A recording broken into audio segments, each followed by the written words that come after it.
सदा सुखी राहा. काय झालं? प्रश्न पडला ना?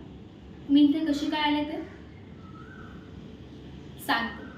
त्यासाठी कारणही तसेच आहे. ऐन दिल्लीतल्या विघ्नेश्वराच्या मंदिरातून तुमच्यासाठी प्रसाद आणला. सुमतीबा, तुला सतत स्वप्न पडलं, स्वप्नात संत साधू परमेश्वराच्या प्रतिमा दिसलं आणि माझंही असं विघ्नेश्वराचा प्रसाद घेऊन तुझ्या दारी आलं. या दोन्ही गोष्टी साध्या नाहीत.